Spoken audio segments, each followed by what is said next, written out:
യേശുവേ നന്ദി, യേശുവേ സ്തോത്രം. എൻ്റെ വീട് കോട്ടയം ജില്ലയിലാണ്, പൊൻകുന്നത്താണ്. രാധാദേവി അന്തർജനം. ഞാനൊരു ബ്രാഹ്മണ സ്ത്രീയാണ്. ഞാൻ വൈകിയാണ് ഞാൻ ഈ ഒരു ഇതിലേക്ക് വരാൻ പറ്റത്. എനിക്ക് ഏറ്റവും വലിയൊരു ഭാഗ്യമാണ്. മരണം വരെ ഞാൻ ഇനി ഈ ഉടമ്പടി തന്നെ മുമ്പോട്ട് പോകുമെന്നുള്ള ഒറ്റ ഒരു ലക്ഷ്യമാണ്. ഞാൻ ആദ്യം ഉടമ്പടി എടുത്ത ഒരു വ്യക്തിയാണ്. ഉടമ്പടി എടുത്ത് ഞാൻ യൂട്യൂബ് വഴി ഉടമ്പടി എടുത്തു. ഈ പള്ളിയെപ്പറ്റി എനിക്ക് എൻ്റെ കൂട്ടുകാർ പറഞ്ഞു മുഖാന്തരം ഞാൻ അറിഞ്ഞു. യൂട്യൂബ് വഴി ഞാൻ പ്രാർത്ഥിക്കുമായിരുന്നു. രാവിലെയും വൈകിട്ടും പ്രാർത്ഥിക്കുമായിരുന്നു. സായാജ്ഞ പ്രാർത്ഥനയും പ്രഭാത പ്രാർത്ഥനയും പ്രാർത്ഥിക്കുമായിരുന്നു. അങ്ങനെ പ്രാർത്ഥിച്ച് എനിക്കൊരു ജോലി, നല്ലൊരു ജോലി, എൻ്റെ ഇതിൽ അനുസരിച്ച് എനിക്ക് നല്ലൊരു ജോലി കിട്ടി. ആ ജോലി ഞാൻ ഭംഗിയായിട്ട് നടത്തിക്കൊണ്ടിരുന്നു. ആ ജോലി കിട്ടിക്കഴിഞ്ഞപ്പം ഞാൻ പ്രാർത്ഥന മുടങ്ങിയും കഴിഞ്ഞു. പിന്നീട് എനിക്ക് ഇങ്ങോട്ട് വരണമെന്നുമില്ല, വരാമെന്നും പറഞ്ഞാണ് ഞാൻ അമ്മയോട് അപേക്ഷിച്ചത്. പക്ഷേ ജോലി കിട്ടിയിട്ട് എനിക്ക് ഇരിക്കാൻ 2 അവധി ഉള്ളായിരുന്നു എനിക്ക് മാസം. പക്ഷേ എങ്കിലും ഞാൻ 2 അവധി ഉണ്ടായിട്ട് ആ അവധിയിൽ ഞാൻ എൻ്റെ വീട്ടിലേക്ക് പോയി എൻ്റെ കാര്യങ്ങൾ, പേഴ്സണായിട്ടുള്ള കാര്യങ്ങളെല്ലാം നടത്താനുള്ള എനിക്ക് കിട്ടി. ഞാൻ എന്നിട്ട് അമ്മയെ കാണാനുള്ള വൈകി ഞാൻ വരാൻ. അത് കഴിഞ്ഞ് വീണ്ടും ഞാൻ അമ്മയെ വിളിച്ച് എന്നിട്ടെങ്കിലും പ്രാർത്ഥിക്കുന്നുണ്ട്. ഞാൻ അമ്മയെ വിടുന്നില്ല, കൈവിടുന്നില്ല. എങ്കിലും എനിക്ക് ഞാൻ കൂടുതലായിട്ട് അമ്മയെ അഭയം പ്രാപിക്കുന്നില്ലെന്നേ ഉള്ളൂ. ഞാൻ പ്രാർത്ഥിക്കുന്നുണ്ട്. അങ്ങനെ പ്രാപിച്ച് വീണ്ടും എനിക്കൊരു ജോലി കിട്ടി. ജോലി കിട്ടിക്കഴിഞ്ഞിട്ടും ആ ജോലി കിട്ടിക്കഴിഞ്ഞപ്പോഴും ഞാൻ എൻ്റെ മനസ്സിൽ വിചാരിച്ച് ഞാൻ പ്രാർത്ഥിച്ചിട്ട് എനിക്ക് ജോലി കിട്ടിയല്ലോ എന്നുള്ള ആ ഒരു അപ്പം എനിക്കും എൻ്റെ ഫ്രണ്ട്സിനും കൂടെ ഒരുമിച്ച് ഒരു സ്ഥലത്ത് ജോലി കിട്ടണമെന്നായിരുന്നു ആഗ്രഹം. 15 വർഷമായിട്ട് ഞങ്ങൾ ഒരുമിച്ച് ജോലി ചെയ്തിട്ട് പിരിഞ്ഞ് 15 വർഷമായിട്ട് അവർ കാണാതെ നിന്നൊരു കുട്ടിയാണ്. അത് കഴിഞ്ഞപ്പോൾ നമ്മൾക്ക് ഒരുമിച്ച് ജോലിക്ക് പോകാമെന്ന് പറഞ്ഞ് ഒരുമിച്ച് ഞങ്ങൾക്ക് എങ്ങും കിട്ടുകയെന്ന് പറഞ്ഞു.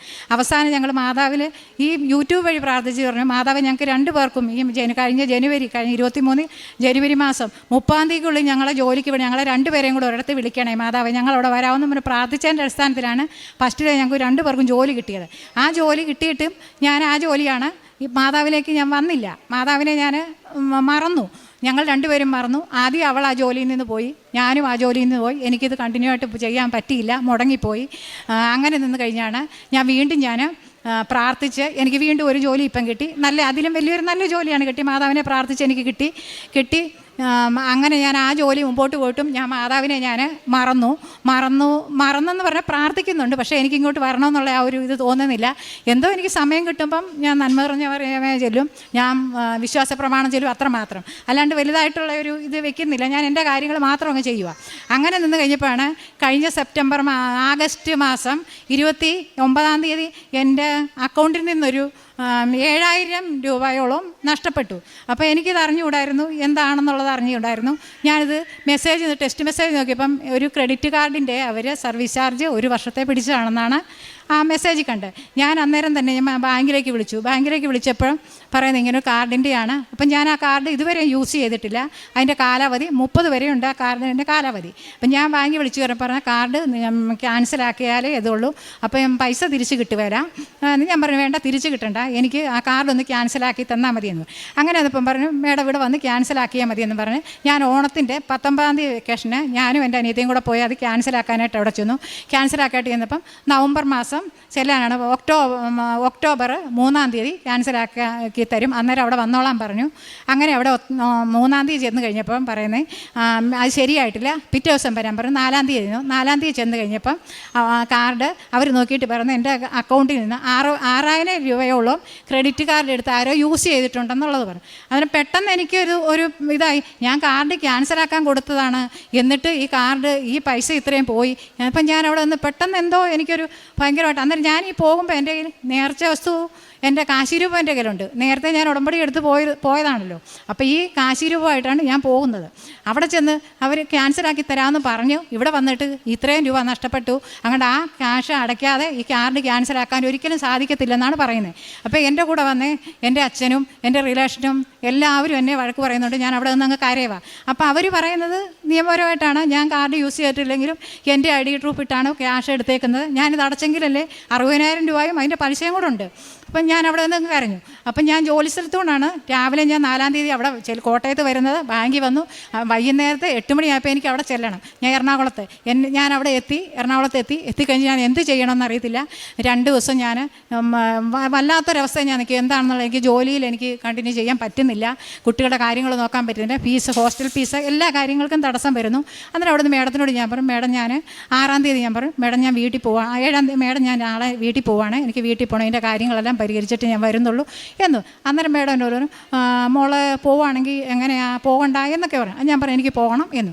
അങ്ങനെ ഇപ്പം 7-ാം തീയതി വൈകുന്നേരം ഞാൻ എൻ്റെ അനിയത്തെ വിളിച്ചു. ഞാൻ പറഞ്ഞു ഞാൻ വീട്ടിൽ പോകാണെന്നപ്പം എൻ്റെ അനിയത്തി പറഞ്ഞു, ചേച്ചി വീട്ടിലും പോകണ്ട, ബാങ്കിലും പോകണ്ട, ഇനിയും ചേച്ചി വേഗം കൃപാസനത്തിലേക്ക് പോയി ഉടമ്പടി എടുത്തു. ചേച്ചി ഉടമ്പടി എടുത്ത് ഉഴപ്പി എൻ്റെ ആണെന്ന് പറഞ്ഞു. അപ്പോൾ ഇതിനു മുമ്പ് ഓണത്തിന് ചെന്നപ്പോഴും ഉടമ്പടി എടുക്കുന്ന കാര്യം പറഞ്ഞു. ഞാൻ ഉടമ്പടി എടുത്ത ബുക്ക് നോക്കിയിട്ട് കണ്ടില്ല, ഉടമ്പടി എവിടെയാണെന്നൊന്നും അറിഞ്ഞുകൂടാ.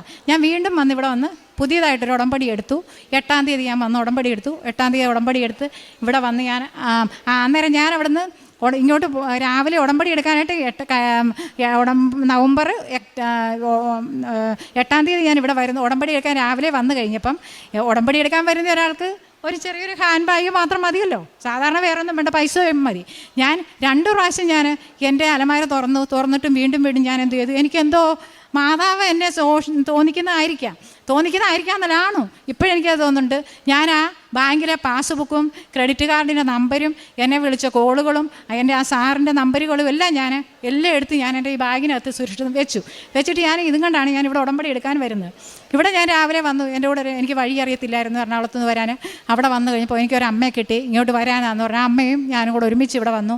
ഇവിടെ വന്ന് അമ്മ ഉടമ്പടി എടുക്കാൻ അല്ല, അമ്മ പ്രാർത്ഥിച്ചു, അമ്മയങ്ങ് പോയി. ഞാനിവിടെ വന്ന് ടോക്കൺ എടുത്തു.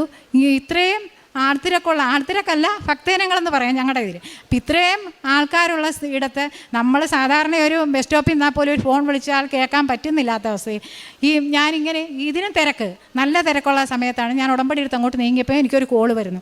ആ കോൾ ആദ്യം എനിക്ക് എന്താണെന്ന് അറിഞ്ഞുകൂടാ. അത് വീണ്ടും ഞാൻ കോൾ അറ്റൻഡ് ചെയ്തു. എന്നിട്ട് എടുത്തു കഴിഞ്ഞപ്പോഴത്തേക്കും പറഞ്ഞു, ഞാൻ കസ്റ്റമർ കെയറിൽ നിന്ന് വിളിക്കുവാണ്, ഇന്ന പോലെ മേഡത്തിൻ്റെ ക്രെഡിറ്റ് കാർഡിനെ സംബന്ധിച്ചാണ്, അതിൻ്റെ അന്വേഷണത്തിന് വിളിക്കുവാണെന്ന്. അന്നേരം ഞാൻ പറഞ്ഞു, ഇനി ഞാൻ എനിക്കിനി ഇതൊന്നും പറയാനില്ല, എൻ്റെ കാർഡ് എങ്ങനെയും ക്യാൻസലാക്കി തന്നാൽ മതി. അത് മേഡത്തിൻ്റെ കാർഡ് നമ്പരൊക്കെ അത് കിട്ടുമെന്ന് പറയാൻ പറ്റില്ല അങ്ങനെ ഇന്ന് പറഞ്ഞു. അത് എല്ലാം കഴിഞ്ഞ് ഞാനിപ്പോൾ ഇതിനു മുമ്പ് ഞാൻ സൈബറിൽ കൊണ്ട് പരാതി കൊടുത്തപ്പോഴും പറഞ്ഞ കോടികൾ നഷ്ടപ്പെട്ടു പോയവരുടെ ഉണ്ട് പൈസ, അത് മേഡത്തിന് കിട്ടുമെന്നില്ല, പിന്നെ കംപ്ലയിൻറ്റ് കൊടുത്തിടാം, കാർഡ് ലാസ്റ്റ് എന്തെങ്കിലും ഇത് വരുമ്പം മേഡം കംപ്ലയിൻറ്റ് കൊടുത്തെന്നുള്ള ഒരു ഇതുണ്ട്, അങ്ങോട്ട് ഇത് കിട്ടുമെന്നുള്ള പ്രതീക്ഷയിലേ വേണ്ട. ഈ 60,000 രൂപയ്ക്ക് വേണ്ടിയിട്ട് നമ്മൾ നടക്കേണ്ട കാര്യം എന്ന് പറഞ്ഞാൽ അവിടെ നിന്ന് നെഗറ്റീവായിട്ടാണ് വിട്ടത്. ഞാൻ പക്ഷേ അനിയത്തി പറഞ്ഞവരാണ് ഞാൻ വന്ന് ഇവിടെ ഉടമ്പടി എടുത്ത് അവിടെ നിന്ന് അങ്ങോട്ട് മാറിയപ്പോഴേ എനിക്ക് വിളി വന്നു ഞാൻ ഉടമ്പടിക്കകത്ത് ആദ്യം വെച്ചത്. അന്നേരം എനിക്ക് തോന്നി എൻ്റെ മാതാവ് എന്നിൽ അനുഗ്രഹിച്ചു. ഞാനിവിടെ മണ്ണി കാല് കുത്തി ഉടനെ അനുഗ്രഹിച്ചു എന്നുള്ളത് എനിക്ക് ഞാൻ വേഗം 2 മണി 1:45 വരെ ആ കോള് ഞാൻ സംസാരിച്ചു. അന്നേരം എനിക്ക് എൻ്റെ മനസ്സിലുണ്ട്, എനിക്ക് ഉടമ്പടി എടുക്കാൻ പറ്റുമല്ലേ, ഞാൻ ഈ കസ്റ്റമർ കെയറുമായിട്ട് സംസാരിച്ചിരുന്നു കഴിഞ്ഞ് അമ്മ എൻ്റെ ഉടമ്പടി എടുക്കുന്നതിൽ നിന്ന് പിൻവലിക്കുവാണോ എന്നെല്ലാം എൻ്റെ മനസ്സിൽ ഇങ്ങനെ തോന്നി. പക്ഷേ ഓരോ ക്വസ്റ്റ്യനുകൾ ചോദിക്കുമ്പോൾ എനിക്കത് പറയാൻ പെട്ടെന്ന് സാധിച്ചു. എൻ്റെ ബാഗിൽ നിന്ന് ഞാൻ അക്കൗണ്ട് നമ്പർ എടുത്തു, ഞാൻ ക്രെഡിറ്റ് കാർഡിൻ്റെ നമ്പർ എടുത്തു, പോയ ഡേറ്റുകളെല്ലാം ഞാൻ നോക്കി പറഞ്ഞു. ഒരു ബുദ്ധിമുട്ട് ആ കേൾക്കുന്ന ആർക്കും ബുദ്ധിമുട്ട് വന്നില്ല, എനിക്കും ബുദ്ധിമുട്ട് വന്നില്ല. അതെല്ലാം മാതാവ് എനിക്ക് സാധിച്ചു വന്നു. ഞാൻ 20-ാം തീയതി ഡേറ്റ് വെച്ചു. 20-ാം തീയതിക്കുള്ളിൽ എനിക്കത് യാതൊരു വിധത്തിലുള്ള ബാധ്യതകളും ഇല്ലാതെ ആ കാർഡ് എനിക്ക് ക്യാൻസലാക്കി തരണേ എന്ന് പറഞ്ഞു. എല്ലാവരും പറഞ്ഞത് നടക്കുകയില്ല, അത് നമ്മൾ പൈസ അടയ്ക്കണം എന്നാണ് പറഞ്ഞത്. അന്നേരം ഞാനും അത് ഞാൻ മാതാവെ വിശ്വസിച്ച് ഞാൻ എടുത്തു. എനിക്ക് 18-ാം തീയതി ആയപ്പോഴത്തേക്ക് എനിക്ക് മെസ്സേജ് വന്നു, കാർഡ് ക്യാൻസലായെന്ന് പറഞ്ഞുള്ള മെസ്സേജ് വന്നു. എനിക്ക് ഇതിൽ കൂടുതൽ എനിക്കൊന്നുമില്ല.